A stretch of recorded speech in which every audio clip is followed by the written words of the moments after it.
అబ్బాయిలు చెవిపోగులు లేదా రింగులు పెట్టుకోవడం అనేది కేవలం స్టైల్ కోసం అనుకునే చాలామంది నవ్వుతుంటారు. కానీ మన భారతీయ సాంప్రదాయంలో చెవులు కుట్టించడం వెనక అద్భుతమైన శాస్త్రీయ కారణాలున్నాయి. మీరన్నట్టుగా ఆ రహస్యాలు తెలిస్తే నవ్వినవారే కూడా ఆశ్చర్యపోతారు. అవేంటో ఒకసారి చూద్దాం. చెవి లోబ్స్ ద్వారా అనేక నరాలు మెదడుకు అనుసంధానమై ఉంటాయి. చిన్నతనంలోనే అబ్బాయిలకు చెవులు కుట్టించటం వల్ల మెదడులోని కుడి ఎడమ భాగాలు చురుగ్గా పనిచేస్తాయని, దీనివల్ల జ్ఞాపకశక్తి మరియు తెలివితేటలు పెరుగుతాయని శాస్త్రం చెబుతోంది. యాక్యుప్రెషర్ సిద్ధాంతం ప్రకారం చెవి మధ్య భాగంలో ఉండే పాయింట్ కంటి చూపుకు సంబంధించింది. అక్కడ రింగులు ధరించటం వల్ల ఆ పాయింట్ నిరంతరం స్టిమ్యులేట్ అవుతుంది. ఇది కంటి చూపు మెరుగుపడ్డానికి సహాయపడుతుంది.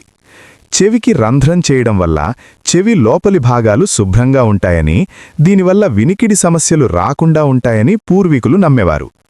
పాతకాలంలో అబ్బాయిలకు చెవులు కుట్టించటం వల్ల వారు మానసికంగా దృఢంగా ఉంటారని, హిస్టీరియా వంటి మానసిక ఆందోళనలు దరిచేరవని భావించేవారు. మీరు కూడా మీ చెవికి రింగు పెట్టుకుంటే కామెంట్ చేయండి. అలాగే ఈ ఇన్ఫర్మేషన్ అందరికీ తెలిసేలా షేర్ చేయండి.